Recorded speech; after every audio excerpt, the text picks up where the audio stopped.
इस वीडियो में मैं आपसे बात करूंगा, जैसा कि आप सभी को मालूम है, अधीनस्थ बोर्ड यानी कि RSMSSB बोर्ड द्वारा आयोजित हुई सूचना सहायक भर्ती परीक्षा के लिए डॉक्यूमेंट वेरिफिकेशन की जो लिस्ट है वो विभाग ने बोर्ड को सौंप दी है। अब बोर्ड जब भी फाइनल रिजल्ट जारी करेगा तो उस फाइनल रिजल्ट के लिए कितनी रैंक वाले फाइनल सिलेक्शन के लिए सेफ है, उसके बारे में मैं इस वीडियो में चर्चा करूंगा कि आपको अपनी रैंक कैसे चेक करनी है कि आपका फाइनल सिलेक्शन होगा या नहीं होगा। क्योंकि आपने देखा होगा जो डीवी की रिपोर्ट आई थी, यानी कि डीवी में 1.5 गुना कैंडिडेट को शामिल किया गया था। अब फाइनल सिलेक्शन के लिए जो टॉप के 1 गुना कैंडिडेट हैं उन्हीं को शामिल किया जाएगा, लेकिन उसके लिए कितनी रैंक के अंदर आपको होना जरूरी है। क्योंकि आपने देखा होगा अधीनस्थ बोर्ड द्वारा सितंबर से जितने भी एग्जाम के रिजल्ट जारी किए गए थे अधीनस्थ बोर्ड द्वारा, वे सभी रिजल्ट में उन्होंने रिजल्ट है वो रैंक वाइज जारी किया, यानी कि कट ऑफ का उल्लेख कहीं पर भी नहीं किया गया। कट ऑफ का उल्लेख अब डायरेक्ट जब फाइनल रिजल्ट जारी किया जाता है तभी बताया जाता है, उससे पहले कट ऑफ नहीं बताई जाती है। फिर चाहे वो आप देख लो, टाइपिंग के बाद सूचना सहायक भर्ती परीक्षा का परिणाम आया, उसमें भी आपने देखा होगा रैंक वाइज रिजल्ट आया। तो उसी रैंक वाइज से मैं आपको बताऊंगा कि आप कितनी रैंक के अंदर हो तब आपका फाइनल सिलेक्शन होगा, कितनी रैंक से बाहर हो तो आपका नहीं होगा, उसके आधार पर मैं आपको बताऊंगा। इसलिए वीडियो को बिना स्किप किए कंप्लीट देखें। बाकी बोर्ड द्वारा जब भी फाइनल रिजल्ट जारी किया जाएगा, कितनी कट ऑफ गई है, वो जैसे जैसे न्यूज आएगी आपको इस यूट्यूब चैनल के माध्यम से जरूर बताया जाएगा। सूचना सहायक भर्ती परीक्षा से जुड़ी पल पल की अपडेट, चाहे वो छोटी से छोटी अपडेट हो या बड़ी से बड़ी अपडेट हो, फिर चाहे वो अपडेट कोर्ट से आए, विभाग से आए या बोर्ड से आए, क्योंकि कोर्ट का भी फैसला आना है। अभी तक स्टेटस अपडेट नहीं हुआ, जैसे ही अपडेट होगा मैं आपको इस यूट्यूब चैनल के माध्यम से बता दूंगा कि नेक्स्ट सुनवाई कब है। तो इसलिए आपको इस यूट्यूब चैनल के माध्यम से सूचना सहायक भर्ती परीक्षा से जुड़ी पल पल की अपडेट दी जाती है। तो चलिए वीडियो स्टार्ट करते हैं, उससे पहले एक बार वीडियो को लाइक कर लीजिए, चैनल भी जरूर सब्सक्राइब कर लीजिए। अब आपको कैसे चेक करनी है कि आप फाइनल सिलेक्शन के लिए सेफ रैंक में है या नहीं है, तो उसके लिए आपको पता होना चाहिए आपकी कैटेगरी में टोटल कितने पद हैं। क्योंकि आपको मालूम है टोटल 3,415 पदों पर यह भर्ती परीक्षा आयोजित की गई है, जिसमें से नॉन टीएसपी के 3,062 और टीएसपी के 353। अब जब रिजल्ट आएगा तब जरूरी नहीं है कि आपके 3,415 के 3,415 पदों पर आए, क्योंकि अधीनस्थ बोर्ड का आप चाहे 2024 के हर भर्ती का फाइनल रिजल्ट देख लो, जितने पद होते उतने पदों पर रिजल्ट नहीं आते हैं, कुछ पदों का रिजल्ट रोका जाता है। उसके पीछे बहुत कारण होते हैं। किसी स्टूडेंट की डीवी कंप्लीट ना होने के कारण होल्ड रखा गया हो, या फिर उसके अलावा किसी का रिजल्ट कोर्ट में अटका हुआ हो, इसके पीछे कुछ भी कारण हो सकता है, या किसी का प्रोविजनल में रखा हो। तो इस वजह से जितने पद होते उतनों पदों पर जारी नहीं किया जाता है, किसी न किसी कारणवश कुछ रिजल्ट है वो पेंडिंग रखा जाता है और उनका रिजल्ट है वो बाद में जारी किया जाता है। तो सबसे पहले मैं बात करता हूँ कौन सी कैटेगरी में कितने पद है, जिससे कि आपको पता चल सके कि आप सेफ रैंक में है या नहीं है। इसलिए वीडियो को बिना स्किप किए कंप्लीट देखें। तो जैसे कि सबसे पहले मैं आपसे बात करूंगा नॉन टीएसपी की। मैं आपके हर कैटेगरी में जनरल की ही बात करने जा रहा हूं। जैसे कि जनरल कैटेगरी में आपको मालूम है 1,006 पद है, टोटल कितने हैं, 1,006 पद है। तो आपकी रैंक 1,006 के अंदर आ रही है, फिर चाहे आप किसी भी कैटेगरी से हो, एससी कैटेगरी से हो, चाहे एसटी कैटेगरी से हो, ओबीसी कैटेगरी से हो या एमबीसी कैटेगरी से हो, तो आपका, और अगर इसके साथ ही आपका डीवी है वो सफलतापूर्वक कंप्लीट हुआ हो। क्योंकि मैंने कल आपको लेटेस्ट न्यूज़ दिखाई थी, उसमें मैंने बताया था कुछ कैंडिडेट का डीवी है प्रोविजनल रखा गया, कुछ कैंडिडेट को होल्ड रखा गया, कुछ को रिजेक्ट किया गया है। तो रिजेक्ट करने के पीछे का कारण ये होता है कि उनके दस्तावेज, या तो दस्तावेज में कमी आई होगी, उन्होंने नहीं दिखाए होंगे, किसी का होल्ड रखा गया तो हो सकता है उन्होंने टाइम मांगा हो, कुछ भी हो सकता है उसके पीछे का रीजन। इस वजह से किसी को रिजेक्ट किया तो किसी को होल्ड किया, किसी को प्रोविजनल रखा है। तो अगर आपकी डीवी सफलतापूर्वक कंप्लीट हुई है और आपकी रैंक 1,006 के अंदर आ रही है, फिर चाहे आप किसी भी कैटेगरी से हो, तो आपका फाइनल सिलेक्शन जरूर होगा। मैं आपको मोटे मोटे तौर पर बता रहा हूँ। इसके बाद नेक्स्ट कैटेगरी की बात करूँ, ईडब्ल्यूएस कैटेगरी। अब ईडब्ल्यूएस कैटेगरी वाले स्टूडेंट अपनी रैंक कैसे चेक करेंगे, क्योंकि आपको मालूम है जो ये रैंक वाइज रिजल्ट आया है इसमें से 1.5 गुना को डीवी में शामिल किया गया। जो स्टार्टिंग के टॉप 1.5 गुना कैंडिडेट है उन्हीं को ही डीवी में शामिल किया और फाइनल रिजल्ट भी उन्हीं का ही आएगा। तो ईडब्ल्यूएस कैटेगरी की बात करें तो इसमें आपके जनरल के 215 पद है। कितने पद है, 215 पद। तो अब ईडब्ल्यूएस वाले कैंडिडेट 1,006 के बाद से काउंट करेंगे। अगर कोई स्टूडेंट ईडब्ल्यूएस का है, जैसे कि मैं आपको एग्जाम्पल के थ्रू समझाता हूँ, जैसे कि एक आपके सामने एग्जाम्पल ही बता देता हूँ जिससे कि आप आसानी से समझ सकते हैं। मैंने कहा 1006 के अंदर रैंक आप चाहे किसी भी कैटेगरी से हो, आपका सिलेक्शन हो जाएगा। जैसे कि एक स्टूडेंट है, उसकी रैंक 1014 है और वो EWS कैटेगरी से है और वो भी फीमेल है, तो क्या इनका फाइनल सिलेक्शन होगा? तो इनको क्या चेक करना होगा? इनको 1006 के बाद से काउंट करना होगा, 1006 के बाद से काउंट करना है और इनको इनकी कैटेगरी में चेक करना है। पहले ये EWS से चेक कर ले, अगर EWS से नहीं हो रहा है जनरल से, तो फिर EWS की फीमेल से चेक करें, लेकिन इनका EWS जनरल से ही हो जाएगा, क्योंकि EWS 1006 के बाद से ये काउंट करेंगे तो 1 नंबर पर और उसके बाद 2 नंबर पर आ रहे हैं, यानी कि 1014 रैंक वाली महिला कैंडिडेट की EWS में दूसरी रैंक आ रही है, तो इनका सिलेक्शन तो जनरल से ही हो चुका है। तो इस तरह से आपको अपनी कैटेगरी में चेक करना है कि आप फाइनल सिलेक्शन के लिए सेफ जोन में हो या नहीं हो, वो इस तरह से कुछ आपको चेक करना है। जैसे कि मैं नेक्स्ट कैटेगरी बात कर लेता हूँ, SC कैटेगरी। अब SC कैटेगरी में आपके 283 पद हैं, तो 283 पद है, उसको कैसे चेक करेंगे? तो 1006 से बाद से काउंट करने, क्योंकि इससे पहले SC कैटेगरी का अगर कोई कैंडिडेट सेलेक्ट हुआ तो वो जनरल से काउंट हो चुका है, तो 1006 के बाद से काउंट करेंगे। जैसे कि मैं आपको एक एग्जांपल के थ्रू ही बता देता हूँ, SC कैटेगरी का अगर कोई कैंडिडेट, जैसे कि आप देख सकते हैं 1026 रैंक पर एक मेल कैंडिडेट है SC कैटेगरी का। अब ये अपनी रैंक 1006 के बाद से काउंट करेगा। जब ये 1006 के बाद से देखेगा SC कैटेगरी के कितने कैंडिडेट है, तो ये 1011 पर एक कैंडिडेट है, उसके बाद डायरेक्ट 1026 पे ही दूसरा कैंडिडेट आपको देखने को मिल रहा है। तो इसका मतलब इनकी भी SC कैटेगरी में दूसरी रैंक आ रही है, तो इनका भी फाइनल सिलेक्शन हो जाएगा।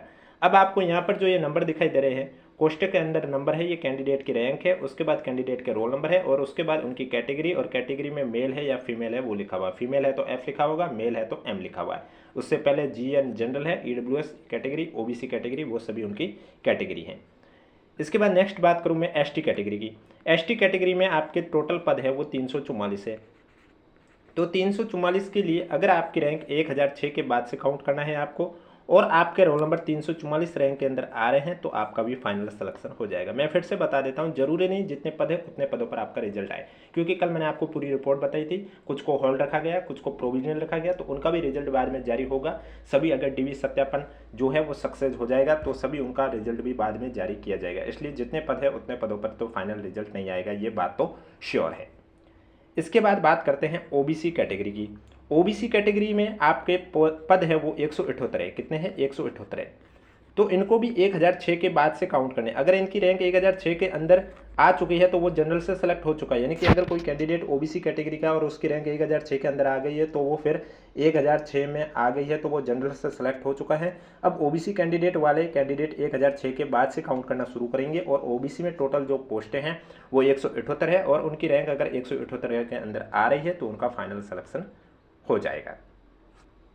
इसी तरह MBC कैटेगरी की बात करें तो MBC कैटेगरी में 108 पद है, तो MBC कैटेगरी वाले कैंडिडेट भी 1006 के बाद से काउंट करो।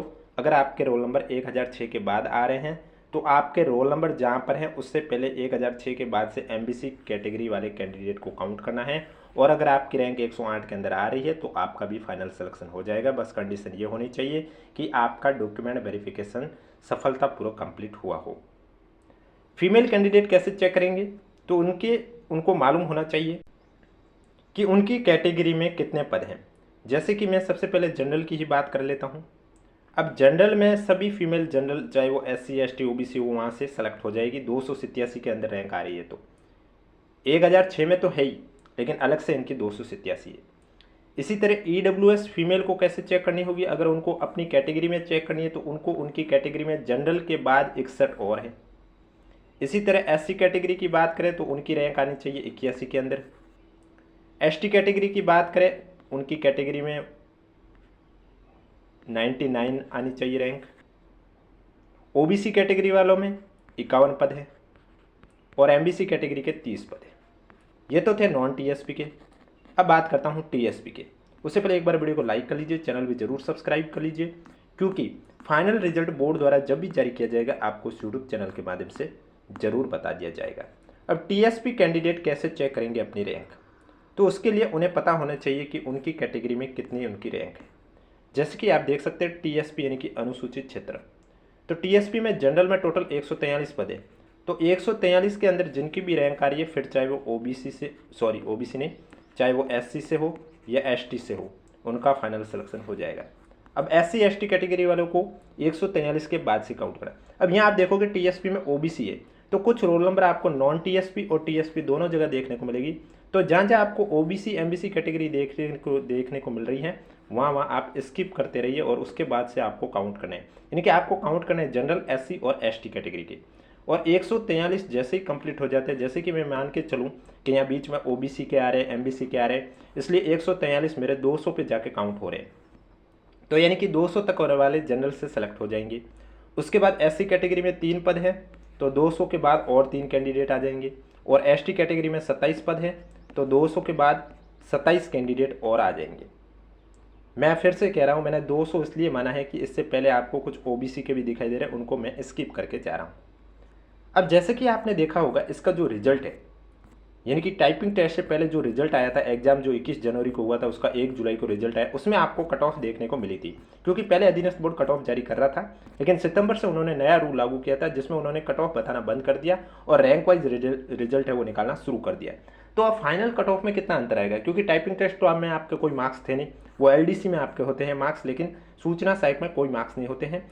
तो ये आपकी पहले वाली टाइपिंग टेस्ट से पहले वाली जो कट ऑफ थी उसमें, तो कट ऑफ में सबसे कम अंतर है वो जनरल कैटेगरी में देखने को मिलती है, और सबसे ज़्यादा अंतर है वो SC ST फीमेल है या SC ST कैटेगरी, इनमें ज़्यादा अंतर देखने को मिलता है। जैसे कि आप देख सकते हैं, पिछली कट ऑफ आप जब रिटन एग्जाम के बाद थी, जनरल की 73 पे गई थी, तो ज़्यादा से ज़्यादा ये रैंक आपके 75 या 76 तक जा सकती है।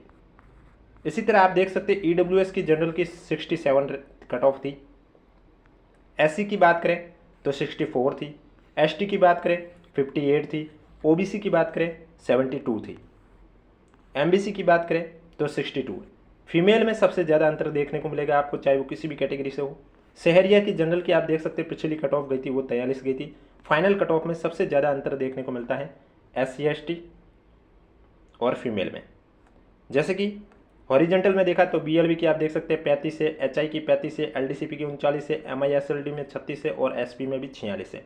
इसी तरह TSP की बात करें तो यहाँ आप देख सकते हैं जनरल कैटेगरी में 64 है, SC कैटेगरी में 58 है। तो यहाँ पर TSP में जनरल में आपको बहुत बड़ा अंतर देखने को मिल सकता है, और ST कैटेगरी में भी जनरल में 44 है। तो रैंक वाइज कैसे आपको चेक करना है कि आप सेफ जोन में हो या नहीं हो, वो मैं आपको बता चुका हूँ।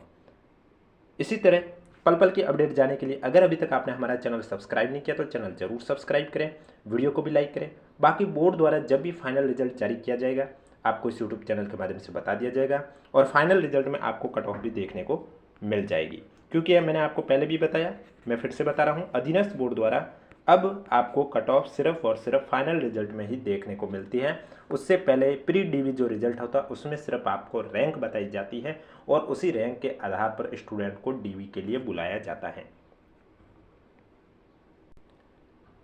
और लगे हाथ में आपको फिर से बता देता हूं, जो कि कल मैंने आपसे चर्चा की थी कि 1.5 गुना को विभाग द्वारा DV के लिए बुलाया गया था, उन स्टूडेंट की लिस्ट आप देख सकते हैं।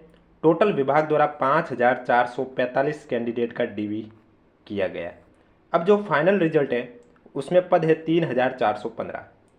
आप देख सकते हैं 3415 है, लेकिन कुछ को होल्ड रखा है, किसी को प्रोविजनल रखा है, और किसी के कोई कोर्ट केस वजह, तो कुछ ना कुछ कारण वजह से रिजल्ट आपके जितने पद है उतने पदों पर नहीं आएगा, कुछ कम पदों पर आएगा। चाहे आप अधीनस्थ बोर्ड के 2024 की हर भर्ती का देख लो, ऐसी कोई भर्ती नहीं है जिसमें जितने पद थे उतने सभी पदों पर रिजल्ट आया। किसी ना किसी कारणवश उनके थोड़े कम पदों पर, चाहे किसी ने 10 पद कम किए हो, किसी में 50 कम आए, किसी में 100 कम आए, इतना कम पदों पर रिजल्ट है वो रोका गया है। अब आप देख सकते हैं स्टेटस में स्पष्ट रूप से लिखा हुआ है कि ओके में आपके, यानी कि जहाँ पर ओके लिखा हुआ नॉन TSP में 4420 और TSP में 429, इस तरह से टोटल 4849। इन कैंडिडेट का तो DV सफलतापूर्वक हो चुका है, और अब बोर्ड जो रिजल्ट निकालेगा इन 4420 नॉन TSP में मेरिट वाइज रिजल्ट निकालेगा, जिसमें उनको जितनों को लेना है उतनों को। अगर कुछ कैंडिडेट जैसे कि होल्ड पे रखे गए हैं और उनके मार्क्स अगर इनमें जो सेलेक्ट हुए उनसे ज़्यादा हैं, तो फिर वो होल्ड पे रखे गए, उनका भी इंतजार करेंगे। इस वजह से मैं आपको कह रहा हूँ जितने पदों पर भर्ती है उतने पदों पर रिजल्ट आए, ये कोई ज़रूरी नहीं है। इसी तरह आप देख सकते हो होल्ड रखने का पीछे कोई भी कारण हो सकता है। कोई कैंडिडेट ने समय मांगा हो, कोई DV के समय कोई दस्तावेज कंप्लीट ना दिखा सका। इसी तरह रिजेक्ट करने वाले 101 हैं नॉन टीएसपी। अब इनको रिजेक्ट करने का कारण यही होता है कि इन्होंने साफ मना कर दिया होगा कि जो भी डॉक्यूमेंट मांगा हो वो अब उन्होंने ना दे दिया होगा। सपोज दैट मैं एग्जाम्पल के थ्रू समझा रहा हूँ। तो फाइनल डिसीजन उन्होंने स्टूडेंट द्वारा ले लिया गया होगा, इस वजह से उन्हें रिजेक्ट कर लिया गया होगा, या किसी के डॉक्यूमेंट सही नहीं हुए, कुछ भी प्रॉब्लम हो सकती है। टीएसपी में 12 टोटल 113 कैंडिडेट को रिजल्ट वो रिजेक्ट किया। अब पूरी डीवी में एब्सेंट कैंडिडेट आप देख सकते हैं, नॉन टीएसपी से 29 और टीएसपी से 30, टोटल 32 कैंडिडेट ये एब्सेंट रहे थे, यानी कि इन्होंने अपना डीवी नहीं करवाया। तो ये थी आपकी रिपोर्ट जो कि बोर्ड को सौंप दी गई है। अब बोर्ड पे डिपेंड करता है कि बोर्ड कब तक रिजल्ट जारी करेगा, और जो कोर्ट केस के लेकर अपडेट जैसे ही आएगी आपको इस यूट्यूब चैनल के माध्यम से बता दी जाएगी, क्योंकि आपको इस यूट्यूब चैनल पर सूचना सहायक भर्ती परीक्षा से जुड़ी छोटी से छोटी या बड़ी से बड़ी अपडेट, फिर चाहे वो अपडेट कोर्ट से आए, विभाग से आए या बोर्ड से आए, आपको इस यूट्यूब चैनल के माध्यम से जरूर बताया जाता है। इसलिए चैनल जरूर सब्सक्राइब करें, नोटिफिकेशन भी ऑन रखें। और इसके अलावा अगर अभी तक आपने हमारा टेलीग्राम चैनल ज्वाइन नहीं किया है तो लिंक नीचे डिस्क्रिप्शन में दिया हुआ, आप जाके ज्वाइन कर सकते हो, जहाँ आपको ये PDF देखने को मिल जाएगी।